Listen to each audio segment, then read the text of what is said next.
As UK Prime Minister Theresa May tries to get financial services into the frame of a trade deal with the European Union, she might want to study the EU's decision on market access for Swiss stock exchanges under MiFID II.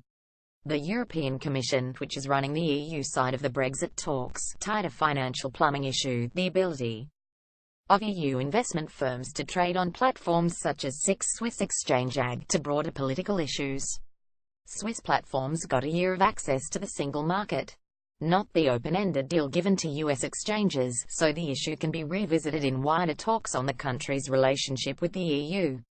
The EU's chief Brexit negotiator, Michel Barnier, said this week that financial services couldn't be included in a trade agreement. May countered that there would be a greater recognition of the role the city plays in the financial provisions for Europe as a whole, as the negotiations proceed. Yet whether or not the trade talks extend to finance, the EU may use market access for UK banks and insurers as leverage on other issues, as it did with Switzerland. That's what they do with smaller states, and that's what they will do to Britain as well, said Carol Lanu, head of the Centre for European Policy Studies in Brussels. We've seen it in the negotiations. You will continue to pay as long as you're a member of the single market, even if you have politically nothing to say. In announcing the Swiss decision on Thursday, Valdis Dombrovskis, the EU Commissioner in charge of financial services policy, said, "The access arrangement is limited to 1 year, and can be extended provided there is sufficient progress on a common institutional framework."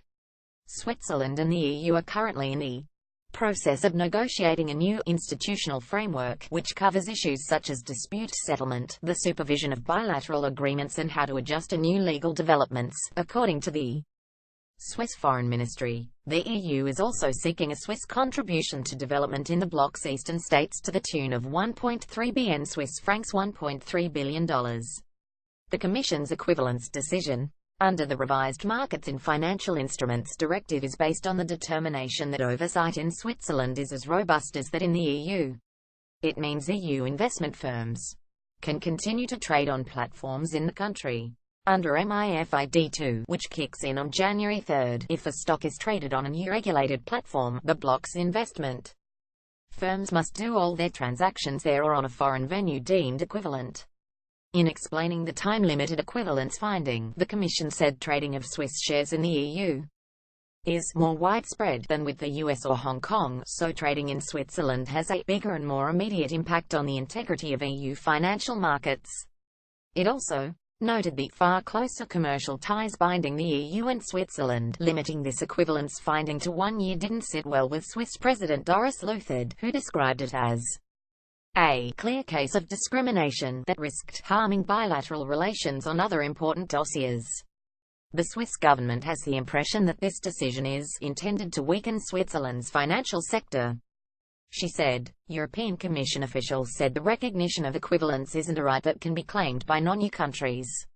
In the Swiss case, the ongoing political negotiations justified making market access for financial services firms conditional on broader progress, the officials said, asking not to be identified in line with protocol.